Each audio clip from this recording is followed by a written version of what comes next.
मैं डॉक्टर इरशाद अली खान से आचार्य राजनीति विज्ञान विभाग राजकीय बांगड़ महाविद्यालय जीतवा नाम कार्यरत हूँ। आज हम अध्यक्षात्मक शासन प्रणाली का अध्ययन करेंगे। इससे पूर्व हमने एकात्मक, संघात्मक और संसदात्मक अध्ययन शासन प्रणाली का अध्ययन किया था। अब हम अध्यक्षात्मक यानी राष्ट्रपति शासन प्रणाली का अध्ययन करेंगे। जिस शासन व्यवस्था में कार्यपालिका प्रधान व्यवस्थापिका से बिल्कुल अलग होता है और शासन विभाग का प्रधान एक ऐसा व्यक्ति होता है जो व्यवस्थापिका के प्रति उत्तरदायी नहीं होता, उसे अध्यक्षात्मक शासन प्रणाली कहते हैं।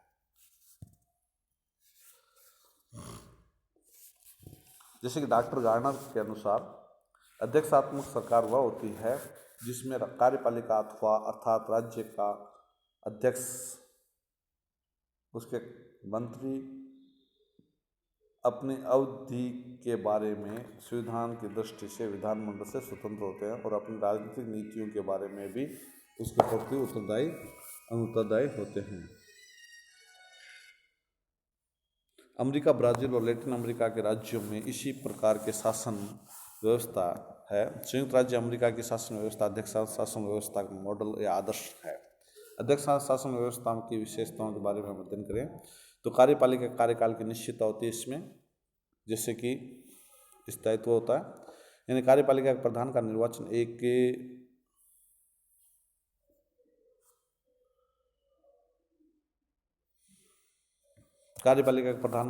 एक निश्चित समय के लिए किया जाता है और उसके महाभियोग के अतिरिक्त अन्य किसी प्रकार से उसके कार्यकाल के पूर्व उसके पद से नहीं हटाया जा सकता।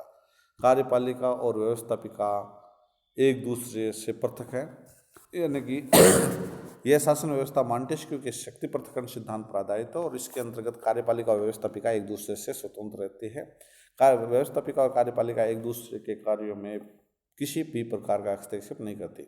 नाम मात्र की और वास्तविक कार्यपालिका अलग अलग नहीं। इस शासन व्यवस्था में संसदीय शासन के समान नाम मात्र की एवं वास्तविक कार्यपालिका अलग अलग नहीं होती। राष्ट्रपति जो देश का वैधानिक प्रधान होता है वही व्यवहार में भी कार्यपालिका शक्ति का उपभोग कर सकता है। अध्यक्षात्मक शासन के गुण। मेरिट में शासन में स्थायित्व है।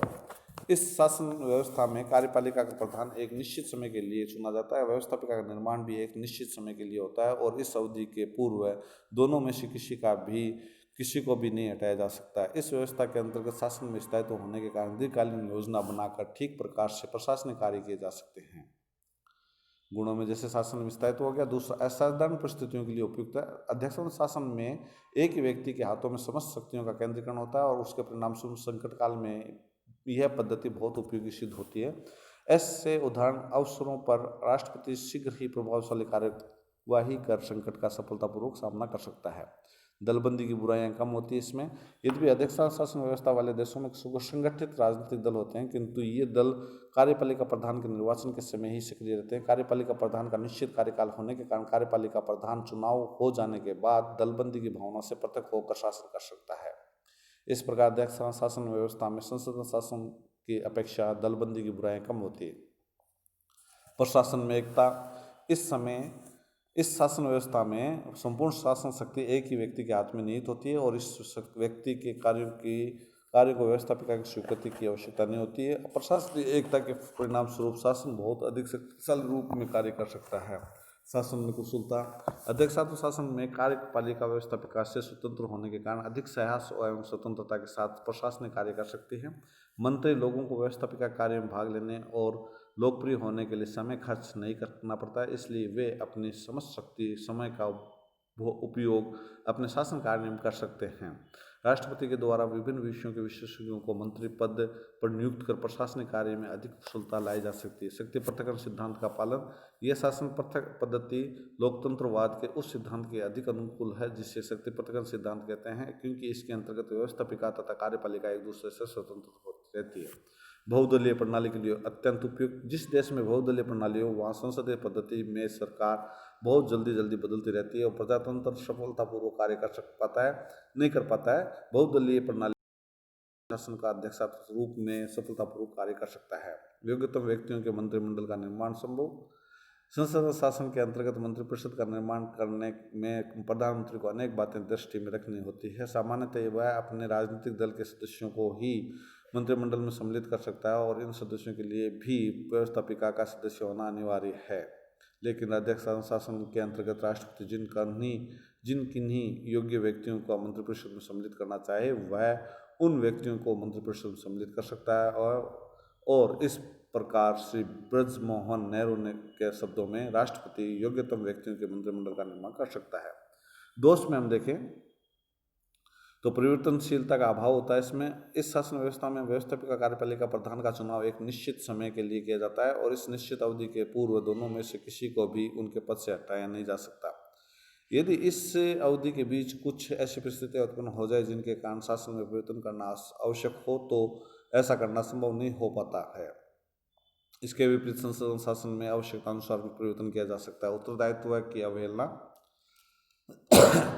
इस शासन व्यवस्था में प्रशासनिक बुराइयों के लिए व्यवस्थापिका अथवा प्रशासन में से किसी एक को निश्चित रूप से उत्तरदायी नहीं ठहराया जा सकता। व्यवस्थापिका और कार्यपालिका दोनों ही स्वतंत्र रूप से कार्य करते हैं और यदि प्रशासन में कोई बुराई उत्पन्न हो जाती है तो इसके लिए व्यवस्थापिका कार्यपालिका की ओर कार्यपालिका व्यवस्थापिका को उत्तरदायी ठहराता है। इसी प्रकार दोनों विभागों में एक दूसरे का पर उत्तरदायी डालने की प्रवृत्ति रहती है और उत्तरदायित्व की इस अवहेलना से राज्य के हितों में हानि पहुँचती है। व्यवस्थापिका कार्यपालिका में सहयोग का अभाव। अधिक्षेत्र शासन व्यवस्था का प्रमुख दोष व्यवस्थापिका कार्यपालिका में सहयोग और सामंजस्य का अभाव होता है। प्राणी शरीर के सामान्य प्रशासन में एक प्रकार की आंगिक एकता पाई जाती है और प्रशासन कार्य ठीक प्रकार से करने के लिए विभागों में अत्यंत सहयोग अत्यंत आवश्यक है। इस प्रकार के सहयोग के अभाव में कानून निर्माण और प्रशासन दोनों ही कार्य ठीक प्रकार से नहीं हो पाते। अध्यक्ष शासन में तो अनेक बार सरकार के इन दो विभागों में सहयोग के स्थान पर परस्पर उग्र विरोध दिखाई देता है जो प्रशासन के लिए अत्यंत हानिकारक होता है। निरंकुशता की आशंका। इस शासन के अंतर्गत कार्यपालिका प्रधान का कार्यकाल निश्चित होता है। एक बार निर्वाचित होने जाने के पश्चात राष्ट्रपति ना तो जनता के और ना ही जनता द्वारा निर्वाचित प्रतिनिधि के नियंत्रण में रहता है। इस प्रकार राष्ट्रपति मनमाने तरीके से कार्य करते हुए निरंकुशता की प्रवृत्ति को अपना सकता है। प्रशासकीय एकता का सिद्धांत का प्रतिविरोध। वर्तमान समय में प्रशासन के संबंध में आंगिक सिद्धांत ऑर्गेनिक थ्योरी का प्रतिपादन किया जाता है जिसके अनुसार प्रशासन में भी मानव शरीर के समान ही एकता और अंगों की परस्पर निर्भरता होती है। लेकिन अध्यक्षात्मक शासन इस सिद्धांत के विरुद्ध है क्योंकि इसके अंतर्गत व्यवस्थापिका और कार्यपालिका एक दूसरे से संबंध नहीं रखती है। कम राजनीतिक शिक्षा। संसदीय शासन में मंत्रिपरिषद के सदस्यों से मंत्री व्यवस्थापिका में प्रश्न पूछे जाते हैं। विभिन्न विभागों के कार्यों की आलोचना की जाती है और मंत्रिपरिषद के सदस्य इन आलोचनाओं का उत्तर देते हैं। इन सब बातों में जनता की भी रुचि रहती है और जनता को राजनीतिक शिक्षा प्राप्त होती रहती है। लेकिन अध्यक्ष शासन में व्यवस्थापिका और कार्यपालिका के बीच संबंध न होने के कारण जनता को राजनीतिक शिक्षा प्राप्त करने के अवसर बहुत कम हो जाते हैं।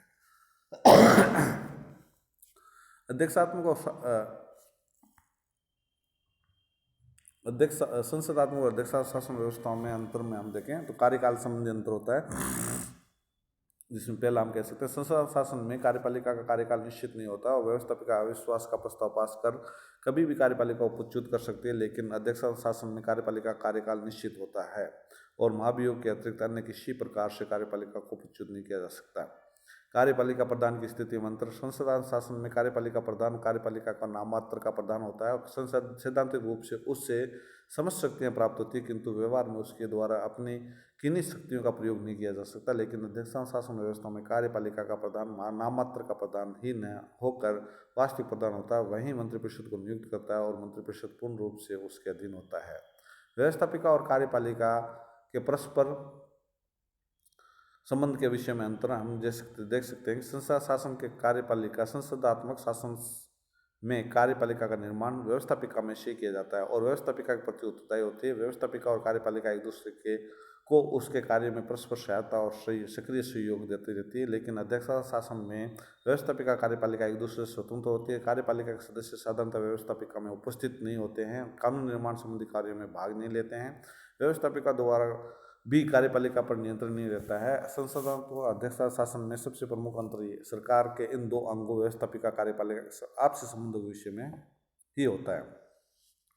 मंत्रियों की स्थिति के संबंध में अंतर। संसदीय शासन में मंत्रियों की स्थिति बहुत उच्च होती है। वे अपने विभाग में सर्वस्व होते हैं और कानून निर्माण कार्य का भी पर्याप्त प्रभाव रखते हैं। किंतु राष्ट्रपति के अधिकार के अंतर्गत जो मंत्रिपरिषद होती है उसके सदस्यों की स्थिति इतनी उच्च नहीं होती। वे पूर्णतया राष्ट्रपति के अधीन होते हैं और कानून निर्माण पर इनके द्वारा कोई प्रभाव नहीं डाला जा सकता। राजनीतिक दलों की सक्रियता में अंतर। अध्यक्षता शासन में राष्ट्रपति का चुनाव हो जाने के पश्चात प्राय विरोधी दल शांत हो जाते हैं, लेकिन संसदात्मक शासन में विरोधी दल शासक दल की प्रत्येक बात का विरोध करते हैं और सत्ता प्राप्त करने की कोशिश करते रहते हैं। जनतंत्रात्मक सिद्धांतों के आधार पर अंतर। संसदात्मक और अध्यक्षात्मक दोनों ही व्यवस्थाएं लोकतंत्र का भेद है, लेकिन इस संबंध में ये कहना उचित है कि संसदीय शासन अध्यक्षता शासन की तुलना में अधिक जनतंत्रात्मक है। जनतंत्र का तात्पर्य जनता की इच्छा के अनुसार का शासन है। ऐसा केवल संसदीय शासन में ही संभव है, क्योंकि यही एकमात्र ऐसी व्यवस्था है जिसमें वास्तविक शासक मंत्रिमंडल व्यवस्थापिका अर्थात जनप्रतिनिधि की उत्तरदायी होता है। अध्यक्षात्मक शासन अपेक्षाकृत कम प्रजातांत्रिक होती है। जैसे कि संसदात्मक और अध्यक्ष शासन व्यवस्था के गुण दोषों के अतिरिक्त एक अन्य तथ्य है कि संसद शासन और अध्यक्ष शासन दोनों ही प्रजातंत्र के भेद हैं, लेकिन संसदात्मक शासन की तुलना में अध्यक्षात्मक शासन व्यवस्था अपेक्षाकृत कम प्रजातांत्रिक। दूसरे शब्दों में संसदात्मक शासन अपेक्षाकृत अधिक प्रजातांत्रिक है। प्रजातंत्र का आशय न केवल यह है कि शासन कार्य जनता के प्रतिनिधियों द्वारा किया जाना चाहिए, वरन उसमें यह भी निहित है कि शासक वर्ग सामान्य जनता के प्रति उत्तरदायी होना चाहिए। अर्थात यदि जनता शासक वर्ग के कार्यों से असंतुष्ट हो तो जनता को सरकार में परिवर्तन या शासक वर्ग को पदच्युत करने का अधिकार होना चाहिए। इस संबंध में संसदात्मक और अध्यक्ष शासन में अंतर यह है कि अध्यक्ष शासन में जनता द्वारा शासन के कार्यों का मूल्यांकन और शासन के पदच्युत का कार्य एक निश्चित समय के बाद ही किया जा सकता है। उदाहरण के लिए अमेरिका में यह अवधि 4 वर्ष है, लेकिन संसद शासन में यह कार्य कभी भी किया जा सकता है। जब कभी जनता शासन के कार्य से असंतुष्ट हो, जनता के प्रतिनिधि सरकार में परिवर्तन कर सकते हैं। संसदात्मक शासन के इस गुण की ओर संकेत करते हुए डॉक्टर अंबेडकर ने भारतीय संविधान सभा में कहा था कि संसदात्मक शासन व्यवस्था शासन के सामयिक मूल्यांकन के साथ साथ दिन प्रतिदिन के मूल्यांकन का भी अवसर प्रदान करती है।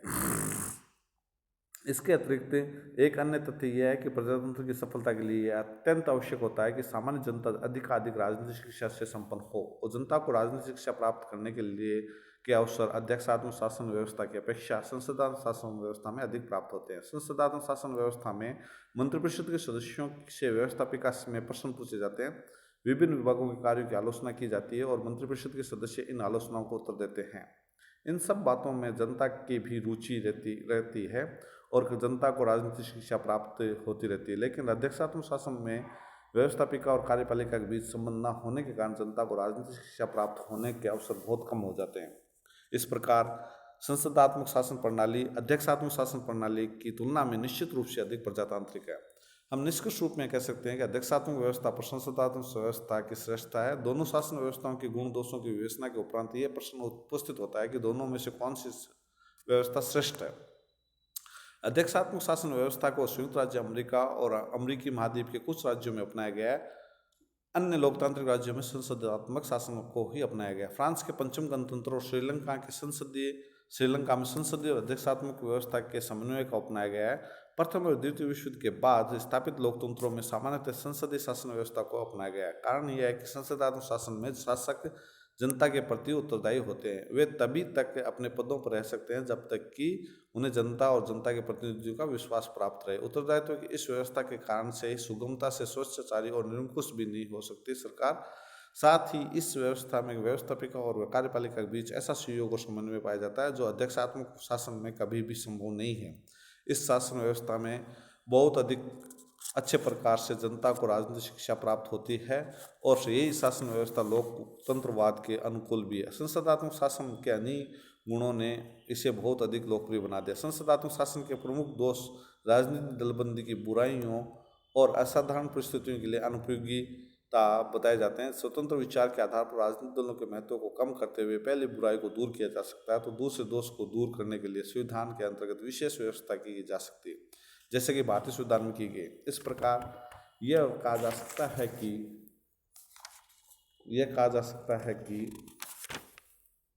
तर्क और अनुभव के आधार पर सामान्य परिस्थितियों में संसदात्मक शासन व्यवस्था अध्यक्षात्मक शासन व्यवस्था से उपयुक्त और व्यवहारिक ज़्यादा है।